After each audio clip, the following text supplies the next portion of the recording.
equipment for the run down to Santa Cruz and the beach boardwalk. That's where we store our equipment here. And through all this, if you keep an eye out on the left-hand side, guess who you're going to see? Yeah, we just had Thomas the Tank Engineer. And he's shipped out somewhere else. Back east somewhere. There he is, right there. Thomas the Tank Engineer.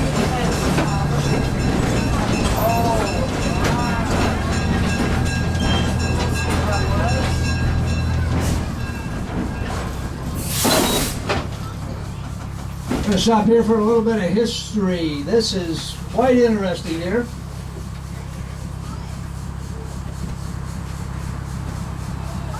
Now maybe Mr. Shreve has identified himself. Yeah, he's our senior engineer and our historian. Right now here at the New Felton Station. New Felton Station was built in 1880. It was called New Felton Station because there was an old Felton Station over where the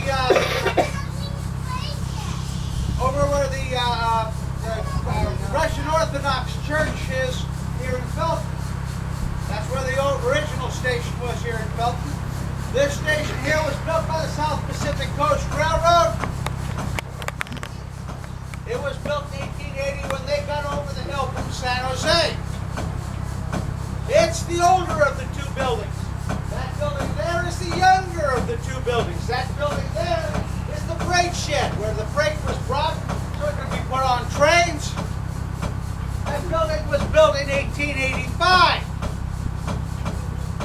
Why the difference? Well, see, this building here was built after this one was built because a lot more freight was coming in here at that time.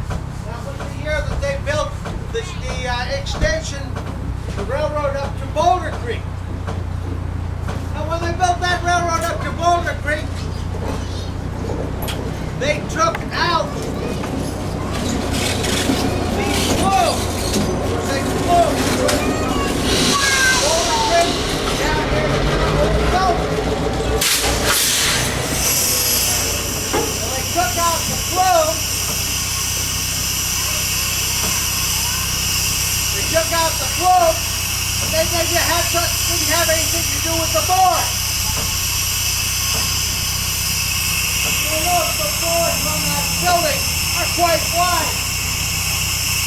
In fact, that building is built with 2 by 24. Both those 2 by 24s are about 15 feet long, and they're hard redwood. I defy you to go anywhere in the United States and find hard virgin redwood timbers 24 inches wide. Okay, we're going to go down. Now we're going to go push down to the engine house. We'll take a nice walking tour of the engine house.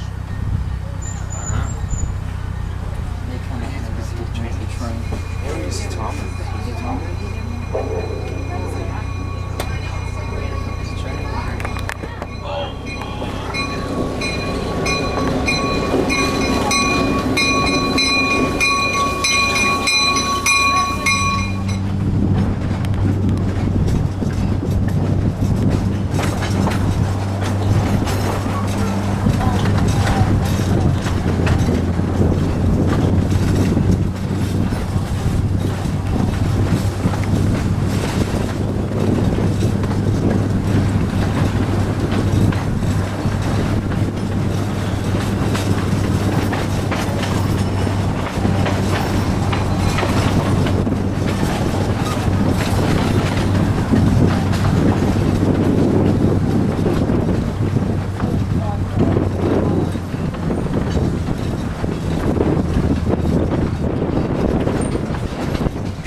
everybody.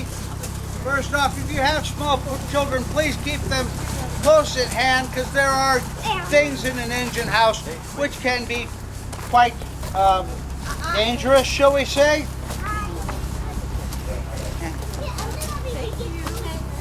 And I'd like to warn you also that grease can jump 3 feet and that any oil, grease, crap, or crud you get on yourself is yours to keep forever and ever. Okay? So those are my warnings. I'd like to welcome you. If you'll follow me, we'll look at some of the stuff here in the engine house.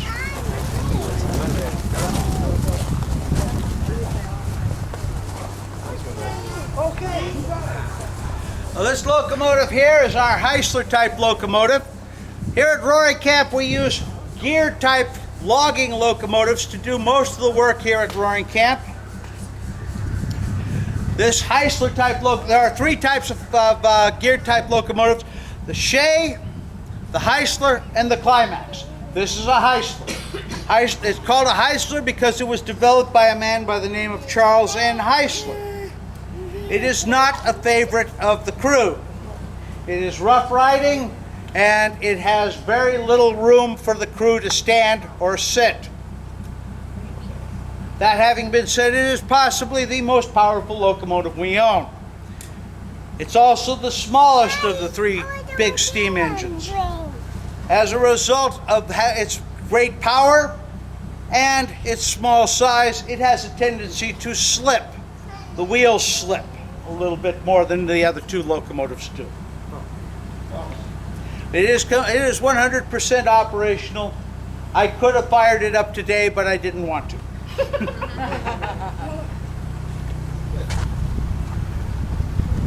It is also the oldest Heisler type locomotive in the world.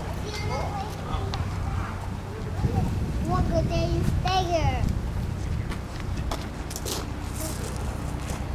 This engine here is the Dixie Antichain.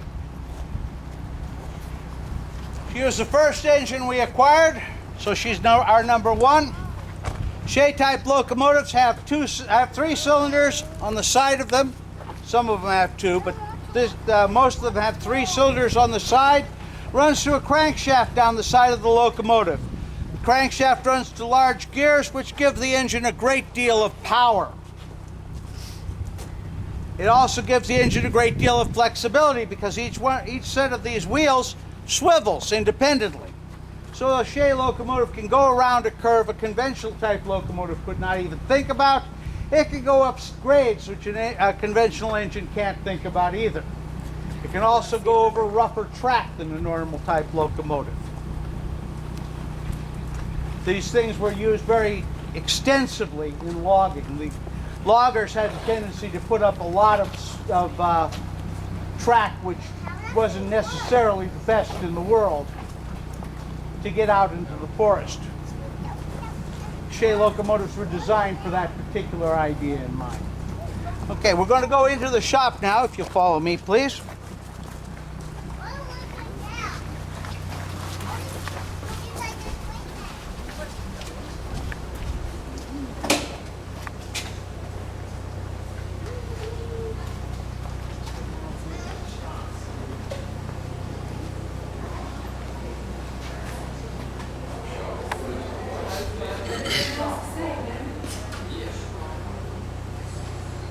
Everybody come on in here so everybody can see.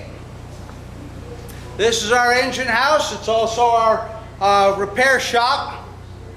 We have a number of different machines here which we can use to make new parts, because after all you can't really go over to Cragen's and say, hey, I need a such and such part for a Shea type locomotive. They'll kind of look at you as if you were from Mars. You know, but we can build or repair a large number of those parts using welding technology, using these large machines like the drill press behind most of you here, this lathe, or this milling machine. We also have a small press for pressing small bearings, and we have an arc welder behind that gentleman over there. and various other tools around the shop. I'll show you how a lathe works if anybody doesn't know what a lathe is. A lathe is a tool for cutting circular things, round things. For example, a baseball bat would have been made on a lathe. And I'll show you how that works. You would place the piece you wanted to work on in the jaws of the lathe. This is just sort of like the chuck of a drill, only except much bigger. You take this tool here, it's a cutting tool, and it can be used to cut the steel on the lathe. When I'm ready to cut, I turn on the lathe. Then I come in and I cut my piece. And I can move this. Let's see, I can usually move this in two directions, but I got it locked down right now. Now I can also use that machine with a combination of gears to cut threads on a piece of pipe or on a piece of on a bolt stock, a piece of bolt stock. Okay. Now if you come over this way,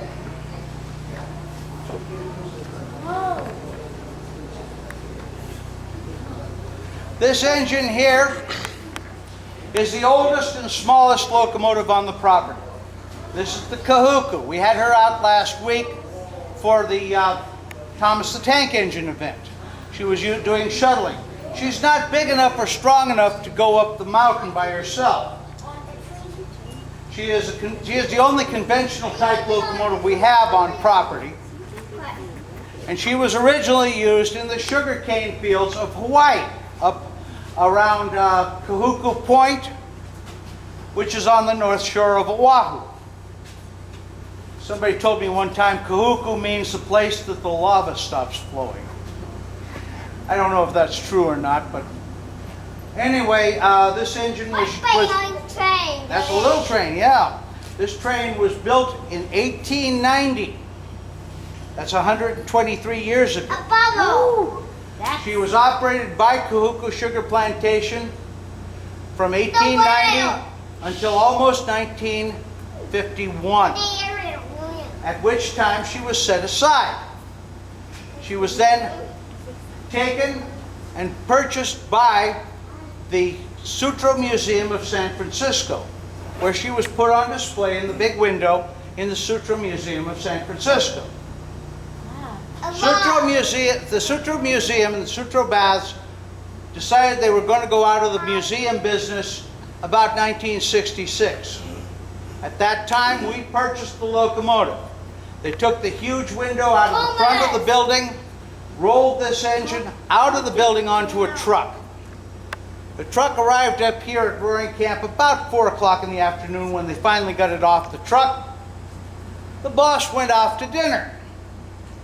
Well, while the boss was gone, the boys looked her over, determined she was in pretty good shape. By the time the boss got back here to Roaring Camp after having gone out to dinner, she was under steam, running under her own power, using the oil which was still in her tank from 15 years earlier. We use her only right now on special operations such as the Thomas the Tank Engine. We use her in shuttle service between Felton and Roaring Camp. She's really a flatland engine. She doesn't like going up the grade very much. She can't pull much of anything. In fact, we used to take her up the hill. I used to take her up the hill many, many years ago. Her limit was 1 car and 22 passengers. If there were 20, and the conductor walked on the heavy part of the grades. Wow. Yeah. That's real old. That's real old. Well, as anything real old in the mechanical sense is, this is more or less grandfather's axe. If anybody knows the story of grandfather's axe? No? Well, you see, I have this axe, the story goes, it was my grandfather's axe. I got it from Uncle Bill. Of course, Grandpa changed the handle twice, and Uncle Bill had the head reforged. Still grandfather's axe. This way, please.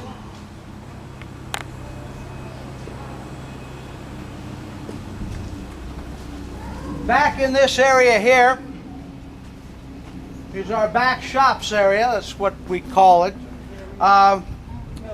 We use this area to store steel stock.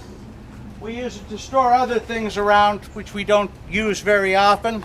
This boxcar behind me is an old Denver and Rio Grande Boxcar.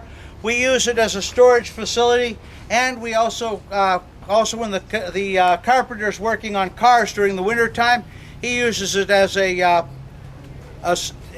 base, basically, so that he's got his tools out here where he can get at them fairly easily. We have a number of other things going on out here. We've got a couple of engines sitting over here waiting for time in the shop. Now you will notice that our shop is pretty full with the 3 engines we have in here right now, and the 4th one, which is up on the mountain. There's really not much room left in the shop for anything else. So these 2 engines are sort of waiting for time when we can get to them so we can restore them. Eventually we probably will, but we're going to have to put another building up in order to do that, to store these 2 locomotives. You see, the fire marshal wants if we were to increase the size of this building, the fire marshal wants us to have a 2-hour firewall between it and the new part of the building. And I don't think in a steam shop that's really feasible. So we're going to have to build another building to put those engines into. There's a lot of discussion on where we're going to put it or how we're going to build it, and that's for another day.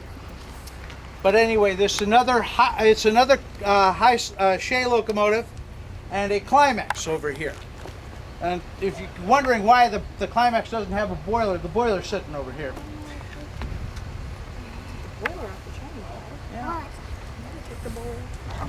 Okay, yeah.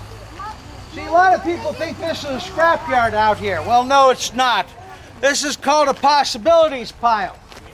Most of this stuff out here you see could possibly be used on some other project down the line. So none of this is really scrap. It's really possibilities for another day.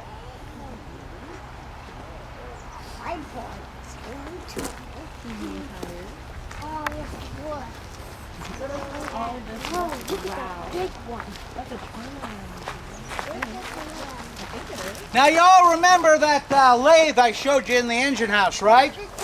Well, this is another lathe. We purchased this lathe from the Spreckles Sugar Company in Spreckles, California, with the idea of setting it up so we could turn wheels, which we can't do right now. The only problem was we discovered when we got the thing, we would have to have a chunk of concrete, roughly the size of a passenger car in order to keep it from moving around. So as a result, we've never really set it up. We paid about $5 grand for this lathe. Well, now you think that's waste of money. We've never set up the lathe. Well, when we bought this from Spreckles said, "Hey guys, we've got 10 flat cars we don't know what we're going to do with. Would you like them?" So they threw in 10 flat cars along with this lathe. Now, at least 8 of those flat cars we use almost every day on the Big Trees Pacific. So, I don't know, $5,000 for 10 flat cars? That's not a bad deal. Boy, that's a lot of money. Yeah. Over in this pile here, these are our passenger car wheel parts, truck parts, and brake parts.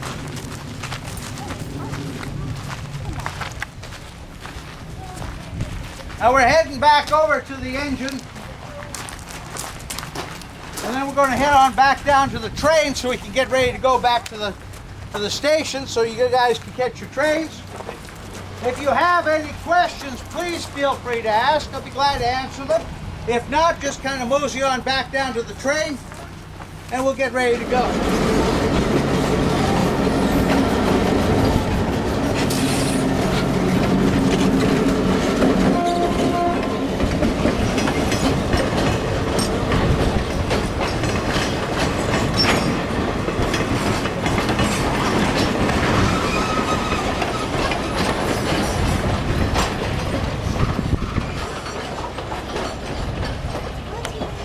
right, guys and gals, here we go. We're heading back there now.